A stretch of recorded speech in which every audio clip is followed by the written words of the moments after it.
नमस्कार दोस्तों, स्वागत है आप सभी का आपके अपने स्टूडेंट अमन प्राइज एजेंसी में। जैसा कि फ्रेंड्स हमारा एसएससी जीडी कांस्टेबल का पीवाईक्यू का सोल्यूशन चल रहा है, उसके अंतर्गत ये आपका सेकंड वीडियो है। इससे पहले आपका फर्स्ट वीडियो अपलोड किया जा चुका है। जो लोग नहीं देखे हैं आप लोग जाकर देख लीजिएगा, लिंक डिस्क्रिप्शन में मिल जाएगा, नहीं तो वीडियो के सेक्शन में मिल जाएगा, प्लेलिस्ट भी बना होगा।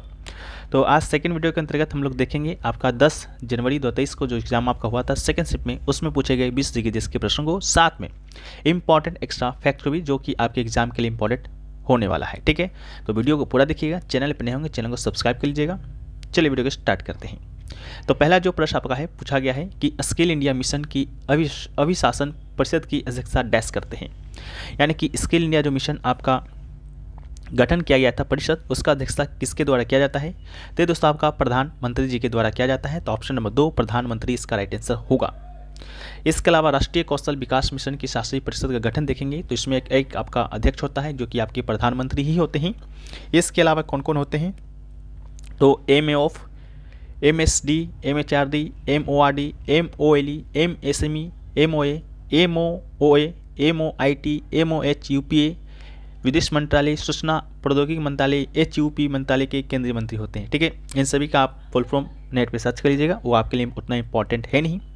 इसके अलावा उपाध्यक्ष के नीति आयोग के जो उपाध्यक्ष होते हैं ये भी इसके गठन के सदस्य होते हैं। इसके अलावा प्रधानमंत्री के प्रधान सचिव होते हैं, कैबिनेट सचिव भी होते हैं, सचिव भी होते हैं MSD के। इसके अलावा शासी परिषद द्वारा निर्धारित उद्योग शिक्षा क्षेत्र से 3 सदस्य होते हैं। इसके अलावा शिक्षा परिषद द्वारा क्रमावर्तन के आधार पर निर्धारित 3 राज्यों के मुख्यमंत्री भी होते हैं। इस बात को भी आपको याद रखना है। इसके अलावा प्रधानमंत्री मोदी ने 15 जुलाई 2015 को स्किल इंडिया मिशन SIM के तहत औपचारिक रूप से 4 पहलों की शुरुआत की थी। ये बात आपको मालूम होना चाहिए। इसे नई दिल्ली में पहले विश्व युवा कौशल दिवस के अवसर पर आयोजित एक कार्यक्रम में शुरू किया गया था। ठीक है, चलिए नेक्स्ट जो क्वेश्चन हमारा वह है कि सदनम PV बालकृष्णन को किस नृत्य शैली के लिए संगीत नाटक अकेडमी पुरस्कार दिया गया है? तो सदनम PV बालकृष्णन की बात करते हैं तो इनको कथकली शास्त्रीय नृत्य में उन योगदान के लिए संगीत नाटक अकेडमी पुरस्कार है जो कि दिया गया था। इस बात को याद रखिएगा। संगीत नाटक अकेडमी वर्तमान में 8 भारतीय शास्त्रीय नृत्य शैलियों पर शास्त्रीय स्थिति प्रदान करती है। यानी कि संगीत नाटक अकेडमी के द्वारा जो आपके 8 नृत्यों को शास्त्रीय नृत्य का दर्जा प्रदान है, उसमें से एक आपका कथकली भी है। कथकली के अलावा आपके 7 और हैं जो कि आपके एग्जाम में बार बार पूछे जाते हैं। एग्जाम में क्या इसी PYQ में आपको देखने को मिलेंगे। नेक्स्ट क्वेश्चन में, नेक्स्ट क्वेश्चन नहीं, जो भी आपका नंबर हो क्वेश्चन का, उसमें से 8 शास्त्रीय नृत्यों में से आपका भरतनाट्यम है जो कि सबसे पुराना शास्त्रीय नृत्य है, जो कि आपका तमिलनाडु का है। कथक की बात करेंगे तो आपका उत्तर पश्चिम या उत्तर मध्य भारत या उत्तर भारत का बात करें तो आपका कथकली प्रसिद्ध है, जैसा कि आपका राजस्थान का क्षेत्र हो गया, उत्तर प्रदेश हो गया, इन सभी राज्यों में कथक है जो कि बहुत ही प्रचलित है। कथकली की बात करेंगे तो कथकली आपका केरल का शास्त्रीय नृत्य है। कथकली तो आपका केरल का शास्त्रीय नृत्य है। इसके अलावा केरल से एक और शास्त्रीय नृत्य है जो कि आपका मोहिनीअट्टम है। तो मोहिनीअट्टम और आपका कथकली दोनों कहाँ का शास्त्रीय नृत्य है? तो आपका केरल का है।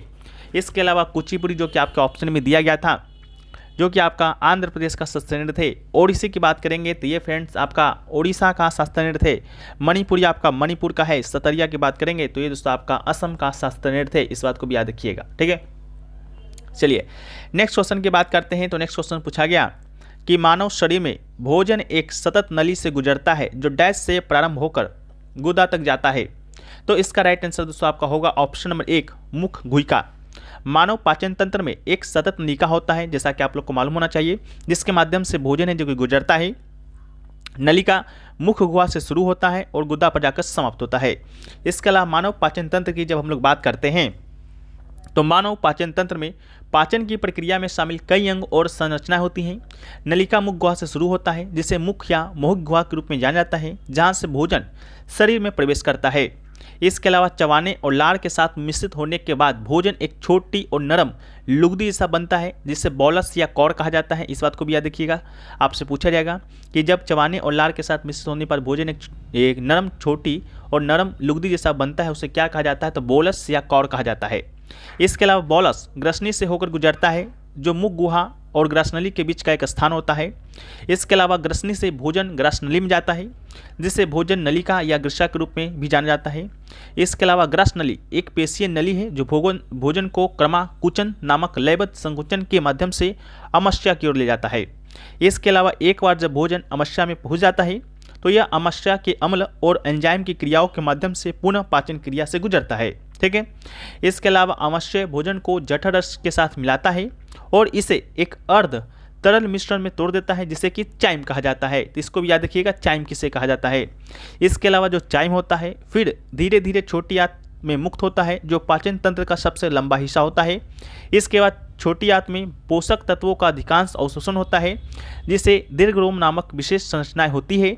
छोटी जो आपका आंत होता है वो आपका 3 खंडों में विभाजित होता है, एक आपका डुओडेनम, एक फिर आपका जिजुनम और तीसरा आपका इलियम। ठीक है। छोटी आंत 3 खंडों में विभाजित होता है, याद रखिएगा, डुओडेनम, जेजुनम और आपका इलियम।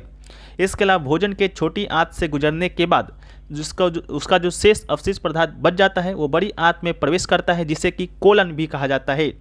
इसके अलावा बड़ी आंत में अवशिष्ट से जल इलेक्ट्रोलाइट अवशोषित होते हैं, जिसे ठोस मल बनता है और मल तब तक मलाशय में जमा रहता है तब तक कि शौच की क्रिया के दौरान गुदा के माध्यम से शरीर से बाहर नहीं निकल जाता है।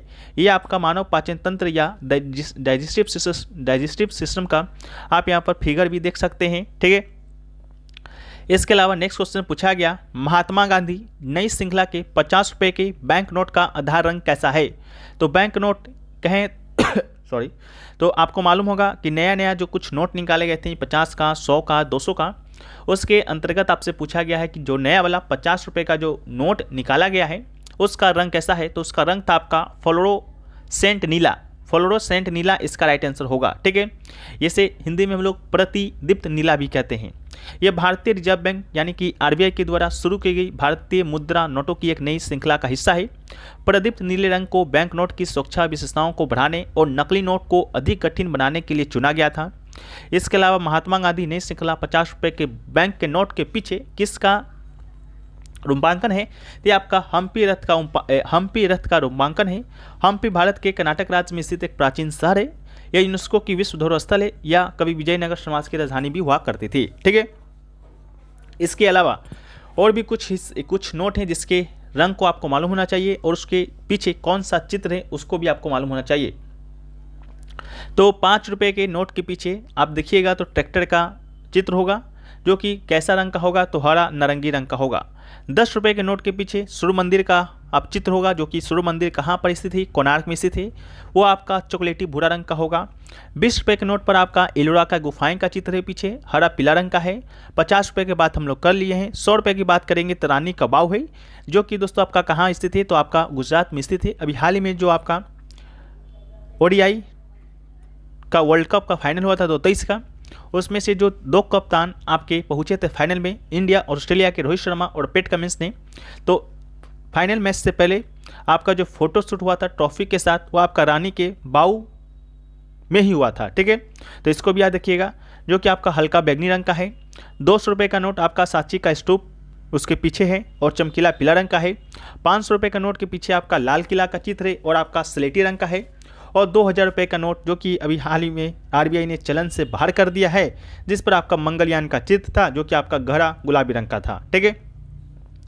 नेक्स्ट आपका पूछा गया कि निम्न में से रेडॉक्स अभिक्रिया की पहचान करना है कि रेडॉक्स अभिक्रिया कौन है। तो रेडॉक्स अभिक्रिया जो ऑप्शन नंबर 2 दिया गया है, MnO2 + 4HCl से जो उत्पाद आपका बना MnCl2 बना, इसके अलावा 2H2O, इसके अलावा Cl2। ठीक है। ये आपका क्या है, तो रेडॉक्स अभिक्रिया है।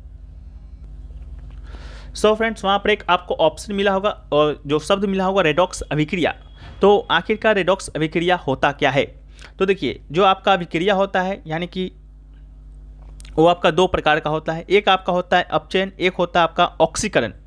जब आपका अपचयन और ऑक्सीकरण दोनों आपका एक साथ हो, उसे ही दोस्तों हम लोग कहते हैं रेडॉक्स अभिक्रिया यानी कि रेडॉक्स रिएक्शन। ठीक है।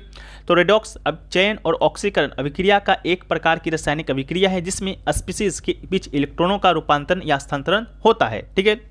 इसमें एक साथ दो प्रक्रिया होती हैं, जैसा कि आपको बताएं, अपचयन होता है, एक आपका ऑक्सीकरण होता है। तो अपचयन क्या होता है? तो रेडॉक्स अभिक्रिया में अपचयन स्पीसीज के द्वारा इलेक्ट्रॉन के गलन को संदर्भित करता है।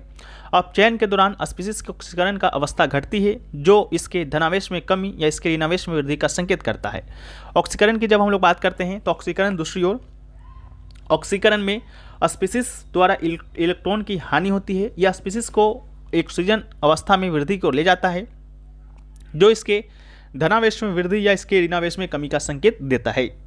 नेक्स्ट क्वेश्चन पूछा गया, तमिलनाडु तट पर अधिकतर वर्षा होता है डैश और डैश के दौरान होता है। तो तमिलनाडु तट को आपका कोरोमंडल तट के नाम से भी जाना जाता है। वहाँ पर जो आपका अधिकांश वर्षा होता है वह आपका अक्टूबर और नवंबर के बीच के दौरान होता है, इसको भी याद रखिएगा। तमिलनाडु आपका भारत के पूर्वी तट पर स्थित है। दक्षिण भारत आमतौर पर दक्षिण पश्चिम मानसून से वहाँ पर वर्षा होती है, जिसे कि शीतकालीन वर्षा के नाम से भी जाना जाता है, जो कि आपका कब से कब होता है? तो अक्टूबर और नवंबर के बीच में होता है, जो कि अभी अक्टूबर आपका नवंबर चल रहा है, तो इस दौरान वहाँ पर वर्षा देखने को मिलता है। आप ये चल रहा है ठंड, ठंड के मौसम पे वर्षा कहाँ होता है? तो आपका तमिलनाडु के तट पर ही होता है, इस बात को भी आप याद रखिएगा। नेक्स्ट आपसे पूछा गया, जनवरी 2011 के अनुसार भारत में सर्वाधिक महिला साक्षरता दर वाले राज्य का नाम बताना है। तो भारत में सर्वाधिक साक्षरता वाले महिला साक्षरता दर वाले राज्य का नाम आपका केरल है, और केरल आपके ओवरऑल साक्षरता में भी आपका सबसे पहला स्थान केरल ही रखता है पूरे भारत में। केरल की बात करेंगे तो केरल में जो साक्षरता दर है आपका 94% है लमसम में। इसके अलावा भारत में साक्षरता दर की बात करते हैं तो पूरे भारत में जो साक्षरता दर है वो आपका 74.04% है, इसको भी याद रखिएगा। इसके अलावा केरल में कुल साक्षरता दर के साथ आपका महिला साक्षरता दर भी सबसे अधिक है, लेकिन अगर आपसे पुरुष साक्षरता दर पूछेगा तो पुरुष साक्षरता दर में आपका जो लक्षद्वीप है, जो कि आपका एक केंद्र शासित प्रदेश है, वहाँ पर सबसे अधिक है। लेकिन राज्यों में पूछेगा तो राज्य में भी दोस्तों आपका केरल ही होगा, ठीक है। इसके अलावा बात करेंगे आपका तो सबसे कम जो साक्षरता आपका कम है, सबसे कम, वो आपका कौन से राज्य में है? तो आपका बिहार में है। इसके अलावा बिहार में आपका जो पुरुष साक्षरता दर है, पुरुष साक्षरता दर भी सबसे कम है, लेकिन महिला साक्षरता दर सबसे कम पूछेगा तो ये दोस्तों आपका राजस्थान में है, ठीक है। कहाँ पर है? तो आपका राजस्थान में है। इसके अलावा राजस्थान की बात करेंगे तो राजस्थान आपका भारत का वैसा राज्य है जहाँ पर पुरुष और महिला दोनों के बीच आपका साक्षरता दर में सर्वाधिक अंतर देखने को मिला है, ठीक है, देखने को मिलता है, जो कि आपका एसएससी सीजीएल मेंस का जो एग्जाम हुआ था 2023 में, उसमें ये प्रश्न आपसे पूछा गया था। नेक्स्ट आपका है कि which of the flowing case is not a criminal law case, यानी कि निम्नलिखित में से कौन सा जो मामला है आपराधिक कानून का मामला नहीं है। तो इसका तो राइट आंसर आपका है डाइवोर्स केस, यानी कि तलाक का मामला, ठीक है। इसके अलावा जो आपका यहाँ पर दिया गया है क्रिमिनल केस, आखिरकार क्रिमिनल केस और आपका फौजदारी केस होता क्या है? तो सबसे पहले दोस्तों हम लोग देखें फौजदारी कानून को, तो वो होता क्या है? तो फौजदारी मामले वह होते हैं जो लोगों की संपत्ति, स्वास्थ्य, सुरक्षा और कल्याण को खतरे में डालने या नुकसान पहुंचाने वाले अपराधों से संबंधित होते हैं। फौजदारी कानून के मामले के उदाहरण को हम लोग देखें तो जैसे आपका आक्रमण हो गया, लूट हो गया, डकैती हो गया, यौन उत्पीड़न हो गया, साइबर क्राइम हो गया, मनी लॉन्ड्रिंग हो गया, हत्या, दहेज, चोरी आदि जैसे जो क्राइम होते हैं वो आपका फौजदारी कानून के अंतर्गत आते हैं। वहीं पर सिविल नागरिक कानून की बात करेंगे तो सिविल कानून की वह शाखा है जो समाज के व्यक्तिगत सदस्यों के अधिकारों की रक्षा करती है और विवादों के लिए कानूनी उपाय प्रदान करती है। तलाक के मामले आमतौर पर सिविल कानून के अंतर्गत आते हैं। तलाक में विवाह का कानून विघटन शामिल है और इसमें आमतौर पर संपत्ति विभाजन, बाल हिरासत, गुजारा भत्ता और अन्य संबंधित मामलों जैसे मुद्दे को संबोधित करता है। नेक्स्ट आपका है कि the plan between 5th 5-year plan and 6th 5-year plan is known as, यानी कि 5वीं पंचवर्षीय योजना और 6ठी पंचवर्षीय योजना के बीच की योजना क्या कहलाती है? तो इसका राइट आंसर आपका ऑप्शन नंबर 3 रोलिंग प्लान, यानी कि रोलिंग योजना आपका कहलाता है, ठीक है। इसके अलावा रोलिंग योजना एक ऐसी योजना है जिसमें प्रत्येक साल योजना का प्रदर्शन मूल्यांकन किया जाता है और इस आंकलन के दौरान इस आंकलन के आधार पर अगले वर्ष एक नई योजना बनाई जाती है। भारत में जो आपका रोलिंग योजना था, यानी कि आवर्त योजना 1978 में शुरू किया गया था। आवर्त योजना अवधारणा को गुनार माइडल ने बनाया था। इसके अलावा 1980 में सत्ता में आने पर इस योजना में भारतीय राष्ट्रीय कांग्रेस सरकार ने फिर से खारिज कर दिया और एक नई 6ठी योजना बनाई थी। इसके अलावा भारत में कुल 12 पंचवर्षीय योजना है जो कि चला था। कब से कब तक चला? इसके अलावा पर उसका जो प्रमुख उद्देश्य रहा पंचवर्षीय योजना का वो क्या था, ठीक है, उसको भी आपको याद रखना है। जैसा कि पहली पंचवर्षीय योजना आपका 1951 से 56 तक चला था, जो कि कृषि उद्योग और सामुदायिक विकास पर आपका क्या था, लक्षित था। इसके अलावा दूसरी पंचवर्षीय योजना आपका 1956 से 61 चला, तीसरी आपका 61 से 66 चला, चौथी की बात करेंगे तो 69 से 74 चला। इसके अलावा आपका पंचमी पंचवर्षीय योजना आपका 74 से 1979 तक चला था। छठी की बात करेंगे तो आपका 1980 से 85 तक चला। सातवीं आपका 1985 से 1990 तक चला। आठवीं पंचवर्षीय योजना आपका 1992 से 1997 ईस्वी तक चला था। नौवीं की बात करेंगे तो नौवीं आपका 1997 से 2002 तक चला। 10वीं आपका 2002 से 2007 तक चला था। और 11वीं पंचवर्षीय योजना आपका 2007 से 2012 तक चला। इसके बाद जो 12वीं पंचवर्षीय योजना है वो आपका 2012 से 2017 तक चला था। अगला क्वेश्चन पूछा गया कि महाशिवरात्रि हिंदू देवता भगवान शिव के सम्मान में हिंदू माह में मनाई जाती है। तो आपका जो महाशिवरात्रि है, महाशिवरात्रि आपके कौन सा महीने मनाया जाता है हिंदू कैलेंडर के अनुसार? तो उसका तो राइट आंसर आपका फागुन था।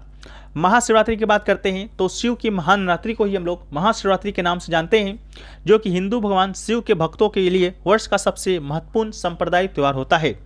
इसके अलावा महाशिवरात्रि हिंदू कैलेंडर के अनुसार फागुन या कभी कभी माघ के महीने में मनाया जाता है। त्यौहार आमतौर पर ग्रेगोरियन कैलेंडर के अनुसार की बात करेंगे तो फरवरी या मार्च में होता है। इसके अलावा महाशिवरात्रि हिंदू पौराणिक कथाओं में बहुत ही महत्व रखती है और इसे भगवान शिव को समर्पित सबसे महत्वपूर्ण त्योहारों में से माना जाता है। इसके अलावा भारतीय हिंदू महीना की जब हम लोग बात करते हैं और हिंदू कैलेंडर के अनुरूप ग्रेगोरियन कैलेंडर के महीने की बात करते हैं, अगर ये आपको मालूम चल जाए तो आपको ये पता चलते रहेगा कि कौन सा त्यौहार आपके कौन से महीने मनाया जाता है। क्योंकि आपको मालूम है कि होली कब मनाया जाता है, दिवाली कब मनाया जाता है, छठ कब मनाया जाता है, इसके अलावा आपका रक्षाबंधन कब मनाया जाता है। लेकिन ये बात आपको मालूम है ग्रेगोरियन कैलेंडर के अनुसार कि आपका अप्रैल मनाया जाता है कि आपका मई में मनाया जाता है। लेकिन अगर आप जान लीजिए कि आपका जो भारतीय हिंदू महीना होता है वो कौन कौन से ग्रेगोरियन कैलेंडर के अनुरूप होता है, तब आप इस चीज़ को आसानी से कवर कर पाइएगा। तो देखिए, सबसे पहला जो हिंदू माह होता है वो आपका चैत का होता है। जिस प्रकार हिंदू ग्रेगोरियन कैलेंडर के अनुसार पहला माह आपका होता है जनवरी, उस प्रकार हिंदू कैलेंडर के अनुसार पहला माह होता है आपका चैत का। तो चैत जो माह है वो आपका मार्च से अप्रैल के मध्य में आता है। बैसाख आता है आपका अप्रैल से मई। ज्येष्ठ आता है आपका मई से जून। इसके बाद आपका आता है आषाढ़, जो कि आपका जून जुलाई में आता है। श्रावण की बात करेंगे तो जुलाई अगस्त के बीच आता है। भाद्रपद की बात करेंगे तो अगस्त से सितंबर के बीच। अश्वनी की बात करेंगे तो सितंबर से अक्टूबर के बीच। कार्तिकी की बात करेंगे अक्टूबर से नवंबर के बीच। मार्गशीर्ष की बात करेंगे तो नवंबर से दिसंबर के बीच। पौष माह की बात करेंगे तो दिसंबर से जनवरी। माघ की बात करेंगे तो जनवरी से फरवरी। और फागुन की बात करेंगे तो ये दोस्तों आपका फरवरी से मार्च के अंतर्गत आता है। इसके अलावा कुछ महत्वपूर्ण त्यौहार हैं, उसको भी हम लोग देखें तो कार्तिक महीना जो कि आपका अक्टूबर से नवंबर के बीच में आता है, उसमें कौन कौन से महत्वपूर्ण त्यौहार मनाए जाते हैं। तो पहला तो महत्वपूर्ण त्यौहार आपका दिवाली हो गया। इसके अलावा गोवर्धन पूजा हो गया, भाई दूज हो गया। ये सभी त्यौहार आपका अक्टूबर से नवंबर के बीच मनाया जाता है, जो कि हिंदू कैलेंडर के अनुसार कार्तिक माह में। इसके अलावा चैत माह की बात करेंगे जो कि मार्च अप्रैल में शुरू होता है। यह आपका चैत नवरात्रि पहली बार मनाया जाता है। रामनवमी मनाया जाता है, महावीर जयंती। इसके अलावा जो छठ होता है आपका चैती छठ, वो भी आपका चैत माह में मनाया जाता है। इसके अलावा बैसाख की बात करेंगे तो बैसाख आपका अप्रैल से मई के बीच में आता है, जिसमें आपका बैसाख तो बैसाखी मनाया जाएगा। अक्षय तृतीया, बुद्ध पूर्णिमा, ये सभी आपके बैसाख महीने में मनाया जाता है। इसके अलावा फागुन की बात करेंगे तो फरवरी से मार्च के महीने में आता है। इसमें आपका होली, महाशिवरात्रि, रंग पंचमी, ये सब आपका फागुन माह में मनाया जाता है। नेक्स्ट आपका है कि बैडमिंटन में प्रत्येक खेल यानी गेम में कितने अंक होता है। तो बैडमिंटन या प्रत्येक गेम में आपका 21 अंक का होता है। 21 अंक के कुल 3 गेम होते हैं। हर बार सर्व होने पर 1-1 अंक प्राप्त होता है, इसको भी याद रखिएगा। नेक्स्ट आपका है, इसके बाद पता चलें कि जो बैडमिंटन का जो कोर्ट होता है वो दोस्तों आपका कौन से स्वरूप का होता है। तो आयताकार होता है। इसके अलावा बैडमिंटन कोर्ट का लंबाई आपका देखिए 13.4 मीटर होता है, लेकिन डबल कोर्ट आपका 20 इंच यानी कि 6.1 मीटर चौड़ा होता है। जबकि सिंगल कोर्ट आपका 5.1 मीटर एक छोटे हो गए हैं, जिसमें दोनों तरफ आपका 0.46 मीटर स्थान कम हुआ है। ठीक है, इसको भी याद रखना है। नेक्स्ट आपका है कि निम्नलिखित में से कौन ब्रिटिश भारत में भारतीय सिविल सेवा में भर्ती होने वाले पहले भारतीय थे। तो भारतीय सिविल सेवा यानी कि ICS में पास होने वाले, भर्ती होने वाले पहले भारतीय की बात की जा रही है। तो इसका राइट आंसर आपका हो जाएगा सत्येंद्र नाथ टैगोर। सत्येंद्र नाथ टैगोर की बात करेंगे तो 1863 में भारतीय सिविल सेवा ICS के लिए चुने जाने वाले पहले भारतीय थे। और इनकी बात करेंगे तो रविन्द्रनाथ टैगोर को आप लोग जानते होंगे, जन गण मन के रचयिता। ठीक है, तो ये जो आपके सत्येंद्र नाथ टैगोर हैं आपके रविन्द्रनाथ टैगोर के ही बड़े भाई हैं। इसके अलावा भारतीय सिविल सेवा की स्थापना की बात करेंगे तो 1861 के भारतीय सिविल सेवा अधिनियम के द्वारा किया गया था। इसके अलावा हम लोग रविन्द्रनाथ टैगोर की बात करते हैं, तो रविन्द्रनाथ टैगोर की जब हम लोग बात करते हैं तो रविन्द्रनाथ टैगोर एक बंगाली कवि, दार्शनिक, संगीतकार, लेखक और चित्रकार थे। इसके अलावा 1913 में अपने गद्य गीतांजलि के लिए उन्हें साहित्य में नोबेल पुरस्कार जीतने वाले पहले भारतीय भी बने थे। इसके अलावा उन्होंने भारत और बांग्लादेश के राष्ट्रीय गान की रचना की थी। साथ में रविन्द्रनाथ टैगोर के द्वारा शांति निकेतन में विश्व भारती विश्वविद्यालय की स्थापना भी किया गया है। इसके अलावा नेक्स्ट क्वेश्चन पूछा गया कि भारतीय संविधान का कौन सा अनुच्छेद प्राण और दैहिक स्वतंत्रता का संरक्षण से संबंधित है, तो इसका राइट आंसर आपका अनुच्छेद 21 हो जाएगा। भारतीय संविधान का जो अनुच्छेद 21 है वो कहता है कि कानून के द्वारा स्थापित प्रक्रियाओं के अनुसार किसी भी व्यक्ति को उसके जीवन या व्यक्तिगत स्वतंत्रता से वंचित है जो कि नहीं किया जाएगा। इसके अलावा आपको मालूम होगा कि भारतीय संविधान में अभी वर्तमान में 6 मौलिक अधिकार आते हैं। उन 6 मौलिक अधिकारों में से आपका जो एक मौलिक अधिकार है वो आपका है स्वतंत्रता का अधिकार, जो कि अनुच्छेद 19 से 22 तक में वर्णित है। वहीं पर हम लोग अनुच्छेद 19 की बात करते हैं तो अनुच्छेद 19 स्वतंत्रता के अधिकार से संबंधित आपका 6 अधिकारों का संरक्षण प्रदान करता है, जिसमें से आपका वाणी एवं अभिव्यक्ति की स्वतंत्रता, इसके अलावा सभा करने की स्वतंत्रता, संगठन बनाने की स्वतंत्रता, आंदोलन करने की स्वतंत्रता, निवास स्थान मैंने कहीं भी बस जाने की स्वतंत्रता पूरे भारत में, इसके अलावा व्यवसाय करने की स्वतंत्रता। इसके अलावा अनुच्छेद 22 की बात करते हैं तो 20 जो है आपका अपराधों के लिए दोष सिद्धि के संबंध में संरक्षण प्रदान करता है। अनुच्छेद 21 आपका जीवन और व्यक्तिगत स्वतंत्रता का अधिकार प्रदान करता है। अनुच्छेद 21 है जो कि आपका 86वां संविधान संशोधन 2002 के माध्यम से आपके अनुच्छेद 21 में ये जोड़ा गया था, जो कि आपका प्रारंभिक शिक्षा का अधिकार देता है। अनुच्छेद 22 आपका कुछ मामलों में गिरफ्तारी और हिरासत से सुरक्षा प्रदान करता है। नेक्स्ट क्वेश्चन पूछा गया कि निम्नलिखित में से कौन सा आंध्र प्रदेश का शास्त्रीय नृत्य है, तो जैसा कि हमने आपको सेकंड क्वेश्चन में बताया था कि ये क्वेश्चन आपसे पूछा जाएगा कि कौन सा शास्त्रीय नृत्य कौन से राज्यों से संबंधित है, तो जैसा कि आपसे पूछा गया है आंध्र प्रदेश का शास्त्रीय नृत्य, तो इसका राइट आंसर आपका कुचिपुड़ी होगा। ठीक है, इसके अलावा मणिपुरी के विषय में हम लोग बात कर लिए, मणिपुर का है। भरतनाट्यम के विषय में बात किए तमिलनाडु का है। मोहिनीअट्टम के विषय में बात किए कि आपका केरल का है। लेकिन कुचिपुड़ी को भी हम लोग थोड़ा सा विस्तार पूर्वक देखें, जो कि आपके एग्जाम का पार्ट बन चुका है कि इससे संबंधित आपका गांव से संबंधित प्रश्न पूछ चुका है। तो आपको बता दें कि आंध्र प्रदेश में एक आपका नाम है, गांव है कुचिपुड़ी। ठीक है, कुचिपुड़ी गांव है, उसी के नाम पर आपका कुचिपुड़ी शास्त्रीय नृत्य का नाम रखा गया है। जो कुचिपुड़ी गांव है आंध्र प्रदेश में एक जिला है कृष्णा जिला, उसी के वहीं पर आपका कुचिपुड़ी गांव है। इस बात को भी याद रखिएगा, ये भी प्रश्न आपके एग्जाम में बन चुका है। इसके अलावा कुचिपुड़ी मुख्य रूप से एक हिंदू देवता कृष्ण उन्मुख वैष्णववाद परंपरा के रूप में विकसित हुआ है। यह भागवत मेले से सर्वाधिक निकटता से संबंधित है। ठीक है, इसके अलावा प्रमुख जो प्रतिपादक हैं कुचिपुड़ी शास्त्रीय नृत्य के, वहाँ से भी प्रश्न आपके बनते हैं। तो सबसे प्रमुख आपके इंद्रानी वाजपेयी हैं, जिसे कि हम लोग इंद्रानी रहमान के नाम जानते हैं। कुचिपुड़ी नृत्य की एक प्रसिद्ध प्रतिपादक है, जिन्होंने आंध्र के बाहर सार्वजनिक प्रदर्शन के माध्यम से कुचिपुड़ी कला को प्रोत्साहित किया था। इसके अलावा वेम्पति चिन्ना सत्यम को याद रखिएगा, बहुत ही इंपॉर्टेंट है, आपके एग्जाम में बहुत बार पूछा जा चुका है। तो वेम्पति चिन्ना सत्यम एक प्रसिद्ध नर्तक कुचिपुड़ी नृत्य शैली के गुरु हैं। इसके अलावा कुचिपुड़ी नृत्य के अन्य प्रस्तावकों में, अन्य प्रसिद्ध प्रतिपादकों में बात करेंगे तो राजा एवं राधा रेड्डी हो गए, उनकी पुत्री यामिनी रेड्डी हो गए, कौशल्या रेड्डी हो गए, भावना रेड्डी हो गए। ठीक है, याद रखिएगा जितने भी लास्ट में आपके रेड्डी देखने को मिलेंगे वो उन सभी का संबंध ज़्यादातर आपका कुचिपुड़ी शास्त्रीय नृत्य से ही रहेगा। ठीक है, नेक्स्ट आपका है कि अर्थव्यवस्था के प्रत्येक क्षेत्र के द्वारा जीडीपी में योगदान से ही डैश तैयार होता है। तो अर्थव्यवस्था में प्रत्येक क्षेत्र से द्वारा जीडीपी में दोस्तों आपका अर्थव्यवस्था का ढांचा तैयार होता है। ठीक है, अर्थव्यवस्था का ढांचा या अर्थव्यवस्था की संरचना का जो मतलब होता है विभिन्न उत्पादन क्षेत्रों में इसके विभाजन से है, क्योंकि अर्थव्यवस्था में विभिन्न प्रकार की आर्थिक क्रियाओं में गतिविधियों को संपादित किया जाता है, जैसे कि आपका कृषि हो गया, उद्योग हो गया, व्यापार हो गया, बैंकिंग हो गया, बीमा हो गया, परिवहन हो गया, संचार हो गया या आपका बिजली हो गया। इसके अलावा सभी अर्थव्यवस्था की तरह भारतीय अर्थव्यवस्था को कितने भागों में विभाजित किया जाता है, तो 3 भागों में। कौन कौन सा, तो पहला तो आपका प्राथमिक क्षेत्र है, दूसरा आपका द्वितीयक क्षेत्र है, तीसरा आपका तृतीयक या सेवा क्षेत्र है। ठीक है, प्राथमिक क्षेत्रों में बात करते हैं तो प्राथमिक क्षेत्रों में कौन कौन से व्यवसाय आते हैं, तो इसके अंतर्गत आपका कृषि आएगा, पशुपालन आएगा, मछली पालन आएगा। इसके अलावा जंगलों से वस्तुओं को प्राप्त करने वाले जैसे व्यवसाय आते हैं। इसके अलावा द्वितीय क्षेत्र की बात करते हैं तो द्वितीय क्षेत्रों को आपका औद्योगिक क्षेत्र भी कहा जाता है। इसके अंतर्गत आपका खनिज व्यवसाय, निर्माण कार्य आ गया, जन उपयोगी जैसे गैस, बिजली आदि के उत्पादन आते हैं। तृतीय क्षेत्र जिसे कि हम लोग सेवा क्षेत्र के नाम से भी जानते हैं, इसके अंतर्गत आपका बैंक एवं बीमा आ गया, परिवहन, संचार एवं व्यापार आदि क्रियाओं सम्मिलित होती है। ये क्रियाएं प्राथमिक द्वितीय क्षेत्र की क्रियाओं को सहायता प्रदान करती है, इसलिए इसे सेवा क्षेत्र भी कहा जाता है। नेक्स्ट आपका है ओलंपिक्स में भारत के प्रथम ध्वजभाग का नाम क्या था। तो ओलंपिक्स में भारत का जो प्रथम ध्वजभाग थे उनका नाम था पूर्णा बनर्जी। तो राइट आंसर होगा पूर्णा बनर्जी।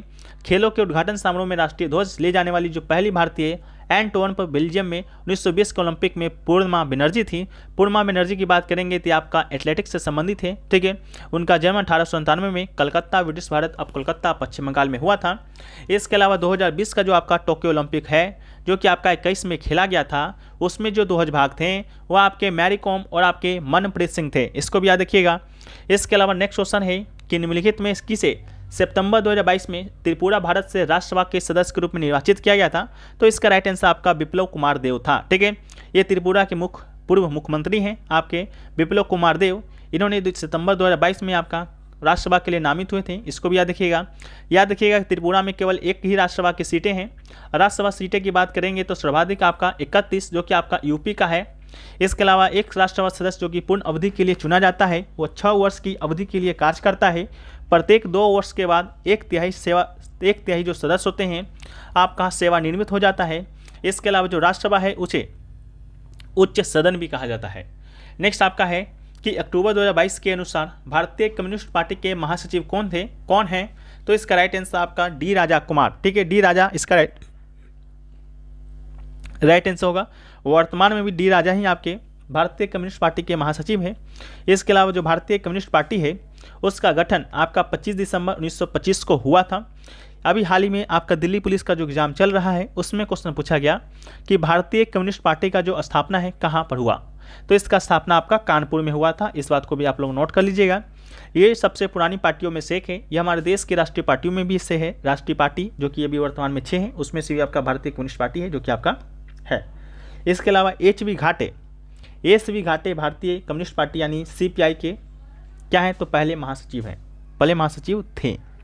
नेक्स्ट क्वेश्चन है जुआनजेंग के अनुसार नालंदा बौद्ध मठ के डैश नए प्रवेशकों से कठिन प्रश्न पूछते थे जिनका उत्तर देना बहुत कठिन था।